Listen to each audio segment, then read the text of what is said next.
meron po bang tumulong kay Senator Bato de la Rosa na lumabas ng Senate premises? Kanina umaga. Yung nakita po namin sa CCTV at saka yung report po ng ating mga security personnel na nakita po si Senator De La Rosa at si Senator Robin Padilla na naglakad at sumakay sa sasakyan at lumabas sa premises ng Senate about 2:30 ng madaling araw. At ito lang din po ang alam nyo, wala kayong alam anything else other than yung sa CCTV po, kahit po under your protective custody po si Senator Bato de la Rosa?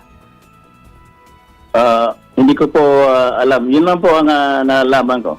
Pero ako po regularly binibisita ko po everyday si Senator De La Rosa doon sa kanyang opisina para po siya kumustahin being part of my job as the Sergeant at Arms.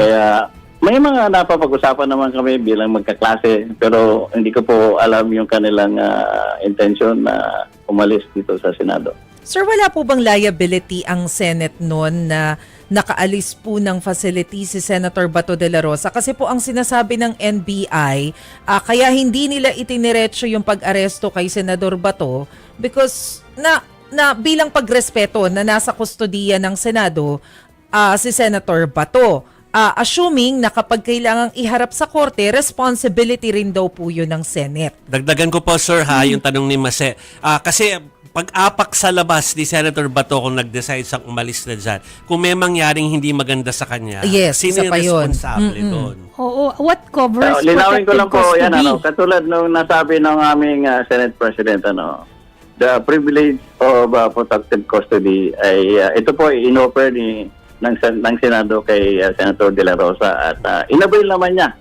Nagpunta siya dito sa Senado, nakailang araw siya dito. Pero po, katulad ng nasabi ni Senate President, kung siya ay kusang loob na umalis, wala na naman po kaming magawa. Kaya lang ngayon, hindi na po siya saklaw ng protective custody privilege ng Senado. So kung halimbawa po, nasa ilalim siya ng kustodiya ng Senado, kumbaga, hindi ba bahagi ng mandato rin po ng Senate leadership to ensure na ihaharap siya sa korte if need to? Hindi po siya arrested po. Hindi naman arestado si Senator De La Rosa ng Senado. Under protective custody lang po. Ito ay pribilehiyo po na binigay ng Senado kay Senator De La Rosa. Ngayon, kung ayaw na niya mag-avail doon sa privilege, nasa sa kanya po yun. Opo. Pero sir, kung kayo po ay nagkausap nga ni Senator Bato bilang mista, ano po yung mga napag-usapan nyo na pwede nyo pong ibahagi sa amin? I wonder kung ano po yung plano niya ngayon na nakaalis siya dyan sa Senate custody. Marami po kami mga pinag-uusapan, yung mga experience namin bilang kadete.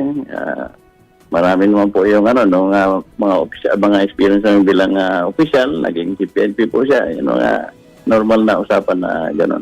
Pero kamusta po ngayon yung security dyan sa Senate after what happened yesterday? Ngayon naman, medyo mapayapa ang situation namin kaya naibaba na namin yung threat level ng Senado back to normal.